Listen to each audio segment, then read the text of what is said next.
نحمده ونصلي على رسوله الكريم۔ جمعیت علماء اسلام پاکستان کی مرکزی مجلس عاملہ کا اجلاس آج یہاں منعقد ہوا۔ بہت سے مسائل پر غور و خوض کیا گیا۔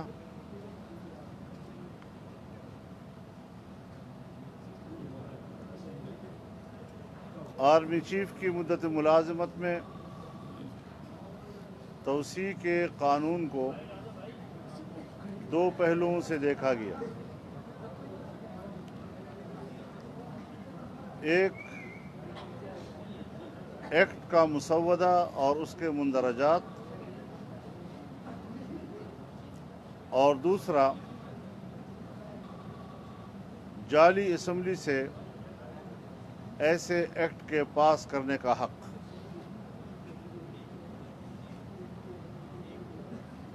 کل جو پارلیمانی پارٹی نے اس حوالے سے فیصلہ کیا تھا، مرکزی مجلس عاملہ نے اس کی توثیق کر دی ہے۔ جمعیت علماء اسلام نے تمام اپوزیشن کے بشمول 25 جولائی 2018 کے الیکشن کو مسترد کر دیا تھا۔ ہم آج بھی اپنے موقف پر قائم ہیں اور جعلی اسمبلی سے اس طرح کی قومی اہمیت کے حامل قانون سازی کی اجازت نہیں دے سکتے۔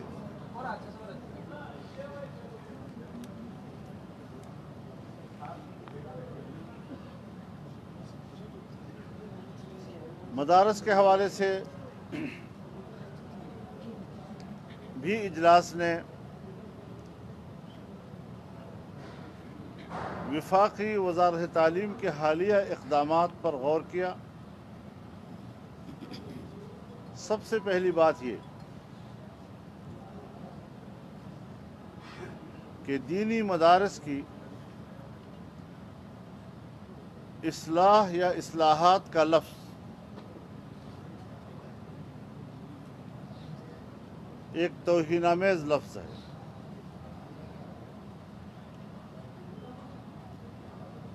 جس سے مدارس کے بارے میں معاشرے میں منفی رجحانات کو فروغ دینے کی کوشش کی جاتی ہے، جس کا حقائق سے کوئی تعلق نہیں ہے۔ اس حوالے سے وزارت تعلیم کے حالیہ اقدامات کو جمعیت علماء اسلام مسترد کرتی ہے۔ مدارس کے ساتھ مذاکرات کی غلط تشریح کی گئی ہے اور جمعیت علماء اسلام کی مرکزی مجلس عاملہ نے ملک گیر مدارس کنونشن کے انعقاد کی تجویز پر اتفاق کیا ہے۔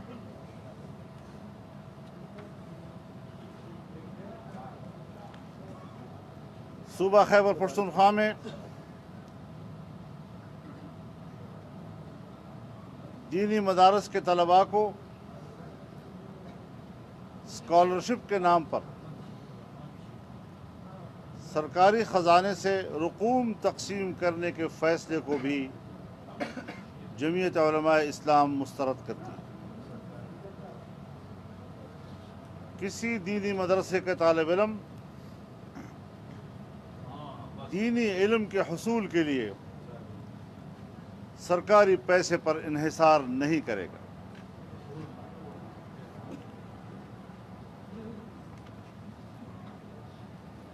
کے پی گورنمنٹ نے پچھلی حکومت میں ائمہ مساجد کے لیے اعزازیے کے نام پر سرکاری رقوم تقسیم کرنے کا فیصلہ کیا تھا، جسے علماء نے مسترد کر دیا تھا اور مدارس کے خلاف پیسے کے استعمال کی سازش کو ناکام بنا دیا تھا۔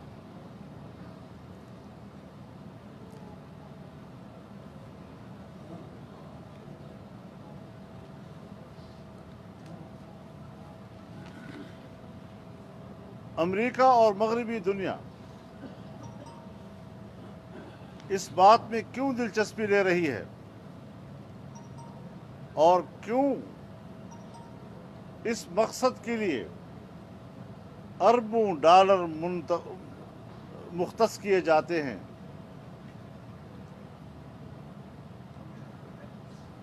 اور سمجھتے ہیں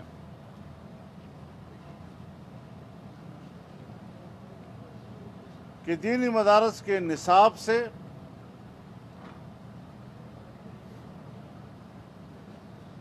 شدت پسندی کی ذہنیت جنم لیتی ہے،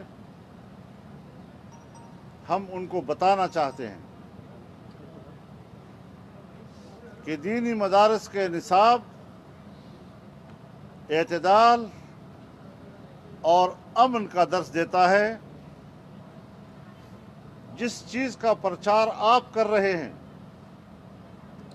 اس کا ذمہ دار دینی مدرسے کا نصاب نہیں، تمہاری مفاد پرستانہ پالیسیاں تھی۔ جب جہاد افغانستان میں آپ نے لوگوں کو جہاد کی ترغیب دی اور ان کے کندھوں میں آپ نے کلاشنکوف لٹکائے، لہٰذا دنیا میں دہشت گردی کے فروغ اس کے ذمہ دار آپ ہیں۔ دینی مدارس، اس کا ماحول، اس کا تعلیمی نصاب قطعاً نہیں ہے۔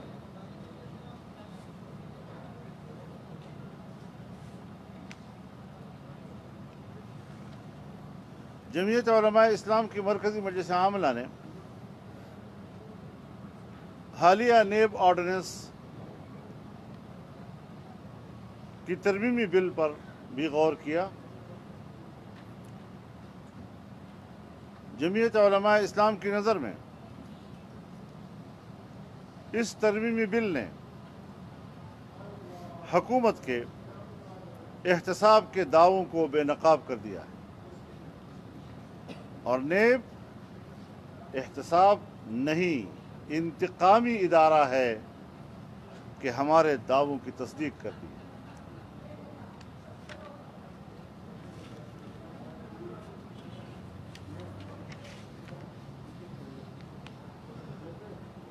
مرکزی مجلس عاملہ نے ہندوستان میں مودی سرکار کے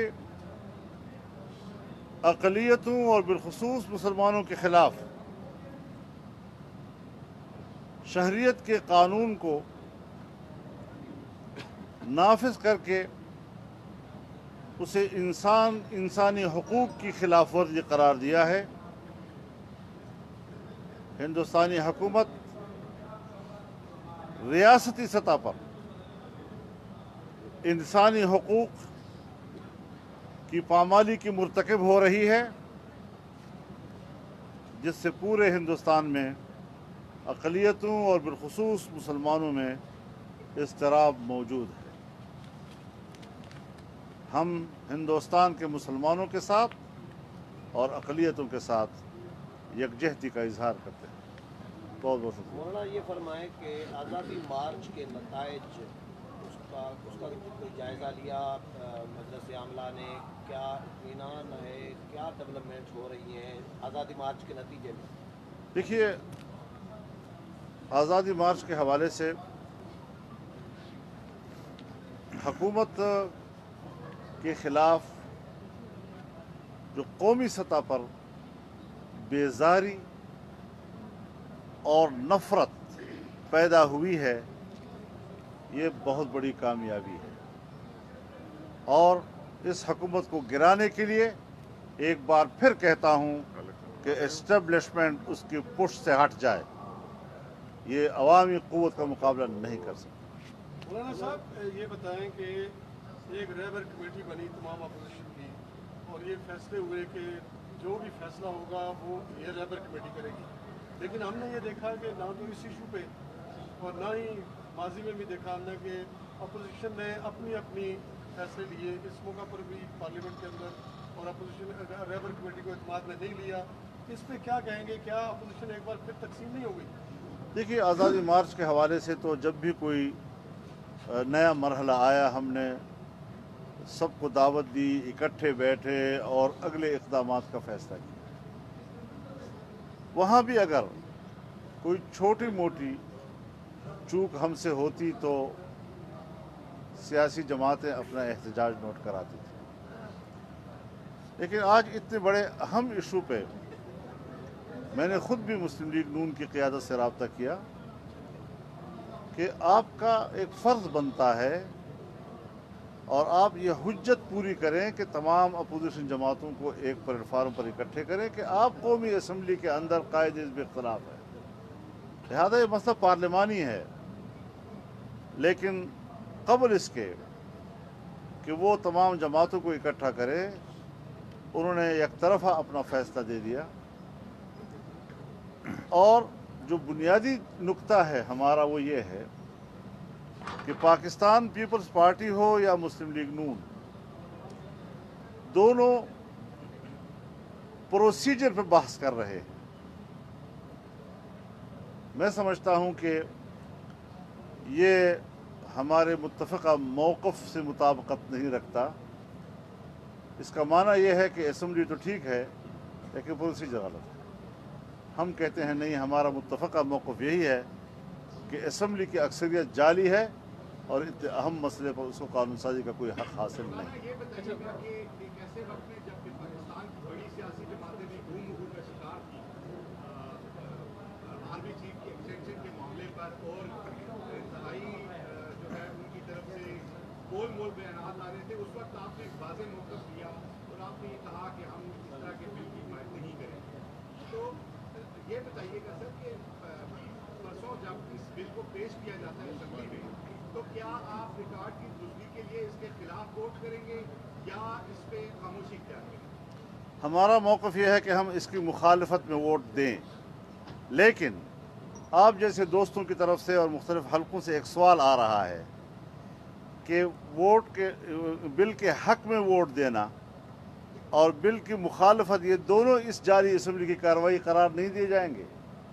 तो इस पर हम गौर कर रहे हैं और पार्लिमानी पार्टी को हमने कहा है कि आप इस पर इस गुंजाइश को सामने रखते हुए फैसला करें। अच्छा मौलाना साहब, जैसे आपने कहा कि आप गौर कर रहे हैं, तो हुकूमत भी ये चाह रही है कि आपके साथ मुज़ाकरात करें। क्या अभी तक कोई इंदिया उनकी तरफ से आया अभी है कि आप हुकूमत इस को मामले पर मुज़ाकरात ये ज़रूरत ही नहीं हुई कि हमसे मुज़ाकरात कर सकें। मौलाना ये फरमाए जो आपको यकीन दहानी कराई गई थी, 1 महीने में चीज़ें क्लियर होनी थी, अभी क्लियर नहीं हुई। मार्च में इंतखाबात की यकीन दहानी, अगर ये नहीं होता तो दोबारा आज़ादी मार्च अगर की बात बाद में है, पहली बात यह है कि अभी जनवरी बाकी है, तो इसलिए कोई बात कहना कबल वक्त होगा। मौलाना साहब ये बताइएगा कि जैसे अभी आपने बात की अमेरिका की, तो अभी 1 रोज़ पहले एक बहुत बड़ा सानिया हुआ है और एक तरफ अमेरिका और तालिबान के मुज़ाकरात हो रहे हैं, दूसरी तरफ हमारे इस खित्ते में एक नई जंग की तैयारियां हो रही हैं।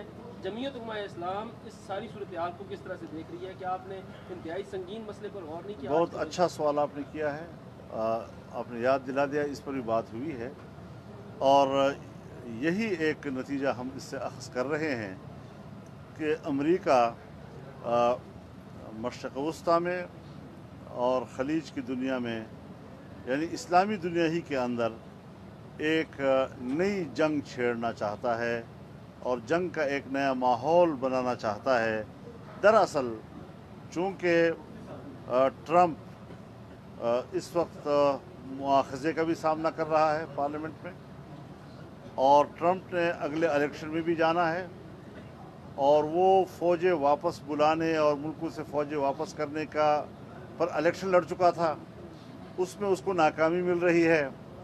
लिहाजा इलेक्शन के लिए वो एक जवाज़ पैदा कर रहा है कि हालात फिर से ख़राब हो गए और हमारे दुश्मनों ने हमारे ख़िलाफ़ और हमारे मफादात के ख़िलाफ़ मनसूबाबंदी की, तो वो शायद इस मनसूबाबंदी के अगला इलेक्शन वो जब जीते तो फ़ौजें वापस करने के अमल में नाकामी का सामना कर सके।